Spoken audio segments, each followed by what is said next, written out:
Bom dia! Esse item é o último item de teoria da parte motor pistão-hélice, que a gente vê o BSFC, que é a parte de consumo de combustível. Então vamos dar uma olhadinha para a gente poder fechar essa parte de motor pistão-hélice e poder passar para turbojato. Então vamos dar uma olhada. BSFC é o símbolo para Brake Specific Fuel Consumption, que está escrito aqui embaixo. Que é como a gente chama esse parâmetro aqui, que é definido como consumo de combustível. Então, esse aqui é o fluxo de massa do combustível.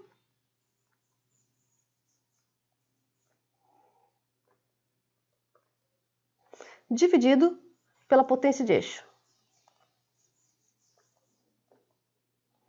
Nota então que ele é feito por um sistema que consome combustível. Então você tem que ter um consumo de combustível e um eixo girando para fazer esse tipo de comparação. Então a gente usa muito para motor pistão, realmente. E ele dá essa comparação de quanto que você consegue fazer de torque, que é o WB, comparado com o valor do consumo de combustível. Nota que tu quer valores pequenos de BSFC, né? Valores baixos vai dar, na verdade, um motor mais eficiente.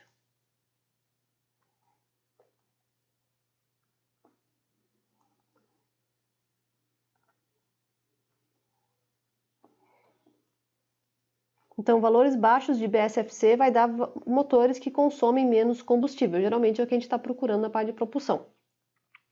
Ele normalmente é apresentado no formato desse gráfico aqui, que são gráficos de superfície, porque você varia, esse BSFC ele não é fixo, ele varia com relação à velocidade de rotação do motor. Então a gente tem aqui embaixo a velocidade do motor. Quando a gente diz a velocidade do motor, é a velocidade de rotação do eixo, né? Em RPM, rotações por minuto. E aqui, nesse segundo eixo, aí eu tenho o torque do próprio motor. Não é o WB, é o próprio torque. Lembrando que WB, se tu quiser transformar torque em WB, vai ser torque, velocidade angular. Aí ele vira o WB. O que a gente tem, na verdade, são essas superfícies onde você tem o valor do BSFC, por exemplo, aqui nessa linha aqui, é a linha de 250. 250 é o quê? No caso, gramas quilowatt-hora. Se você for ver a unidade dele, aqui, se você parar para ver a unidade, ele vai dar quilogramas por segundo, porque é fluxo de massa, por watts, que é potência. Mas o watts você consegue abrir em joules por segundo, então isso aqui vai dar quilogramas por segundo, joules por segundo, os 2 segundos se corta e fica quilograma-joule. A diferença para esse cara aqui é que ele está em grama, em vez de quilograma, e quilowatt-hora. Quilowatt-hora, geralmente a gente usa para energia elétrica, quilowatt-hora é igual, acho que é 3,6 vezes 10, não, alguma coisa muito grande aqui. Acho que é 3,6 vezes 10 na 6, não tenho certeza absoluta, mas alguma coisa assim, joules. Tá? Então ele está realmente em quilogramas por joule, só que em outros fatores de escala. Que é esse cara aqui, então 250 gramas quilowatt-hora. Se você for já para essa segunda superfície aqui, você vai estar em 275. E assim por diante, 300, 225, etc. Então nota que à medida que eu estou vindo para cá, ele está consumindo mais.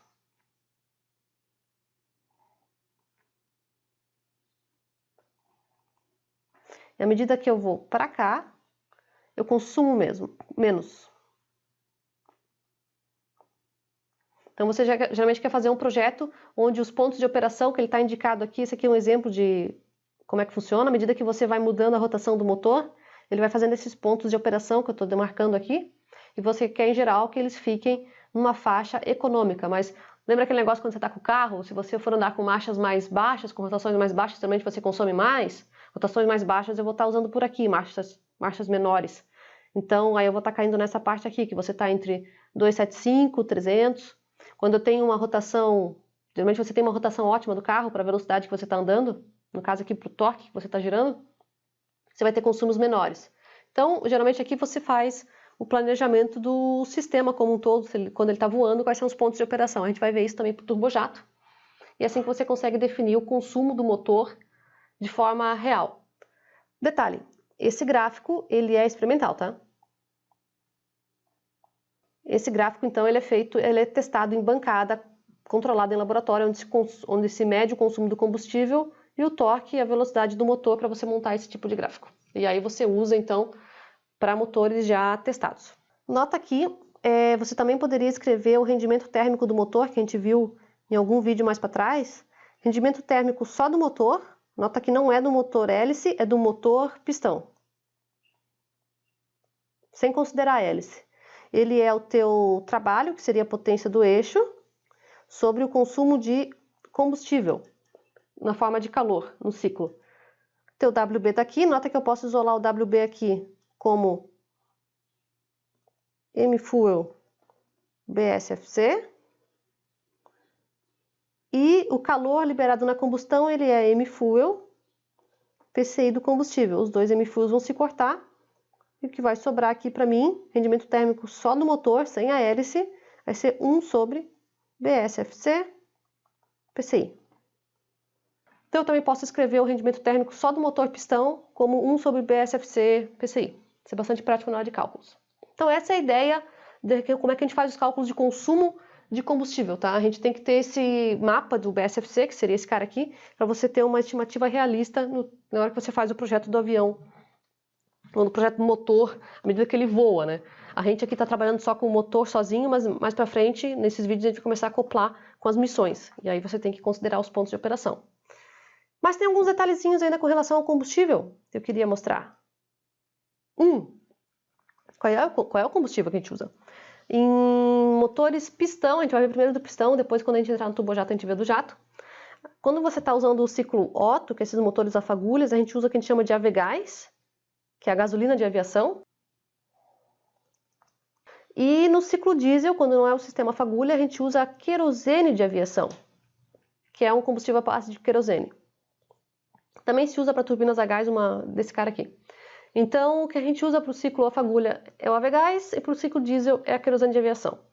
O principal componente desse avegás é o isoctano. Então é C8H18, que não ficou certinho, mas é esse aqui, C8H18 é o isoctano. Ele é o principal componente. E você tem diferentes formulações dessa gasolina de aviação, dependendo do tipo de gasolina que você está usando. Só um detalhe, quando a gente vai fazer os cálculos do ciclo Otto, para ver quanto é que ele está consumindo de combustível para a reação estequiométrica, a gente usa a razão ar combustível para esse isoctano. Se você fazer o cálculo do isoctano puro, que seria 100% isoctano, que é bem comum de fazer os cálculos nesse formato 100% isoctano do combustível de avegás quando você está fazendo os cálculos preliminares, a relação ar combustível em massa, que seria o m.ar de combustão dividido por m.fuel, é 15,1. Então é 15,1 MA para 1 mfuel. Então se tu tem 1 kg de combustível, tu vai ter 15,1 kg de ar. Outro detalhe importante é que esse isoctano ele tem uma qualidade que a gente chama de anti-knocking, que é uma coisa que acontece que acontece em sistemas de motor pistão, e na aviação ele é levado bastante a sério, que é esse fenômeno de knocking. Tá? O fenômeno de knocking é quando o combustível ele detona de forma espontânea em alguma outra região da mistura combustível-ar dentro do pistão, e aí você tem frentes de chama que se batem, e isso é ruim porque geralmente isso gera buracos no pistão, isso vai destruindo a estrutura do pistão, gerando realmente buracos. E aí, eventualmente, ao longo do tempo, isso reduz a eficiência do motor e causa dano. Então a gente não quer o knocking. Como é que a gente faz para não ter esse knocking? Mexendo no combustível. O isoctano puro, que a gente chama, que é aquele 100% C8H18, ele tem baixo índice de knocking. Ele tem uma qualidade, esse 100% octano, que a gente chama, que ele raramente vai causar um knocking. Quem causa o knocking no combustível é a parcela do C7H16, que é o N-heptane. Esse cara, quando ele está, por exemplo, 100% dele, ele detona sozinho. Tá? Então, o que geralmente a gente faz? O avegás não é 100% octano. Ele é uma mistura, geralmente, do isoctano com esse N-heptano e mais algumas outras coisas. Dependendo de como você faz a mistura, ele tem mais propriedade anti-knocking ou não. tá? Só para mostrar aqui o que seria o knocking, aqui nós temos 3 etapas da combustão. Então aqui está o início, o intermediário e o final, no motor a fagulha. Isso aqui não parece, mas isso aqui é onde vai ser feita a fagulha.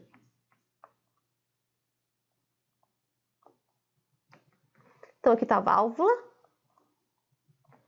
e aqui está o nosso pistão.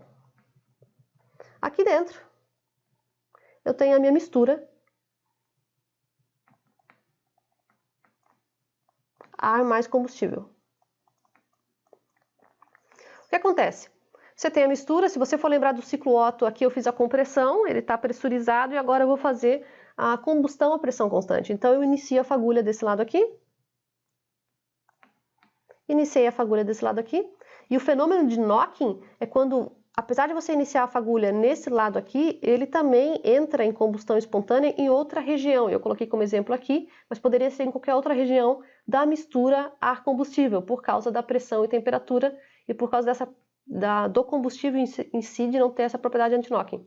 Quando isso acontece, quando a combustão não acontece muito rápido, mas para quem estuda a combustão, a gente sabe que ela tem o que a gente chama de frente de chama, que seria onde ela está se propagando. Então tu vai ter uma frente de chama de um deles, de um lado, e tu vai ter a outra frente de chama do outro lado. E nessa frente de chama você tem velocidades altas, diferenças de pressão, etc. E elas se chocam. Quando elas se chocam, nessa região onde elas ficam se chocando, tu cria buracos no pistão. Ele vai detonando, vai aos poucos cavitando ali, detonando o pistãozinho. Então isso aqui gera dano ao longo do tempo, isso aqui gera dano no pistão, e isso aí você também destrói ele e você também causa problema de eficiência no motor, então você vai perdendo energia. Isso daqui é o efeito do knocking, que é o que a gente não quer. Então isso aqui a gente está querendo evitar. Para isso, a gente faz misturas desse isoctano puro com esse N-heptano e outros componentes para diminuir a probabilidade de knocking dele. Por exemplo, quando a gente tem uma Avegás de 92% ou 92 octano, como a gente escreve, quer dizer que ele tem o índice de knocking de 92% de octano e 7% de heptano em volume, é a combinação dele. Isso faz com que a gente tenha vários tipos de Avegás diferentes. Então, para quem gosta de avião e já viu, você tem elas com cores diferentes. E a cor diferente, na verdade, identifica a composição diferente. E aí tem a propriedade dela varia um pouco. Então, a gente tem uma escala para usar essas misturas, porque você ter 100% de octano também tem os seus problemas. Então, a gente faz misturas de acordo com a utilização. Por exemplo, existe a Avegás 100-130, que ela é 100% octano, mas com mistura rica de 130. Ou seja, ela é 100% octano, mas ela ainda tem um aditivo extra para diminuir mais ainda a possibilidade de ele ter knocking em condições adversas. Um dos aditivos que a gente usa é esse TEL, que é tetrahidrolide, que é chumbo. Para quem conhece o chumbo, ele é extremamente poluidor. Então, por questões ambientais, quando você adiciona esse chumbo no Avegás, ele faz esse aditivo que a gente chama, que faz com que ele tenha menos possibilidade ainda de entrar em knocking em condições adversas, só que ele polui bastante. Então, tem condições ambientais e regras ambientais o quanto você pode usar. Mas se você for ver, o que a gente mais usa hoje em dia é o que a gente chama de Avegás 100 e 100 LL. Que seria esse 100-130 com baixo conteúdo de chumbo. Aqui eu botei uma tabelinha com os 4 principais da Avegás. Esse aqui não é diesel, tá? Não é o querosene de aviação, é o Avegás. Então você tem aqui a coloração dela. Qual que é o PCI, que é o poder calorífico inferior, né? Em megajoule/quilograma. Quanto é que seria a mistura pobre dela e a mistura rica dela, quando você mistura na combustão, né? Pobre ou rica.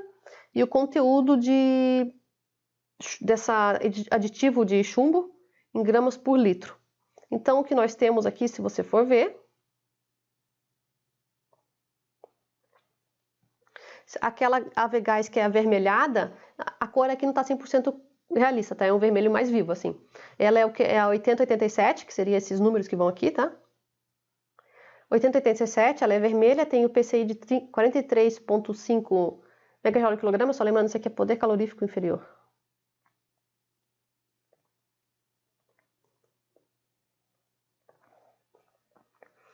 A mistura pobre dela seria com capacidade de anti-knocking de 80, a rica de 87, e ela tem 0,14 gramas por litro desse conteúdo desse aditivo de chumbo. A 82UL, ela é um roxo, ela tem o PCI um pouco menor, 40,8, então nota que a diferença de composição delas também diferencia na energia que ela libera. Então, também faz a diferença no consumo do combustível ou no volume do pistão que ela ocupa, né? Na mistura pobre é 82, na mistura rica é 89, só que ela não tem chumbo. A versão verde é uma das mais usadas, essa na verdade a verde e a azul são as mais usadas hoje em dia. A verde ela é 100 130, então ela tem esse TEL de aditivo para deixar ela aditivada, digamos assim, nesse 130, então ela é esverdeada. O poder calorífico dela é 43,5. Na mistura pobre, ela tem o anti-knocking de 100 e na mistura rica de 130. Então a probabilidade de dar o knocking é muito baixa. E o 100LL é low lead, na verdade, né? Esse LL. Baixo chumbo. Aí é mais por questões questões ambientais, né? Ela tem o mesmo poder calorífico da 100 130. É as mesmas combinações de pobre e rica, só que nota que ela tem metade da composição desse aditivo. Então essas são as que a gente usa hoje em dia. E é isso aí sobre combustível aqui de Avegás. A gente, na verdade, isso aqui é mais por curiosidade, essa questão do anti-knocking e do tipo de combustível. A gente, na verdade, precisa, para fazer os cálculos de combustão, esse cara aqui para fazer os cálculos de estequiometria no pistão e esse gráfico aqui para poder fazer o projeto do motor, aí já você depois acopla com a hélice para ver se em voo ele vai dar um consumo adequado para você. E é isso aí a parte de combustível de motor pistão.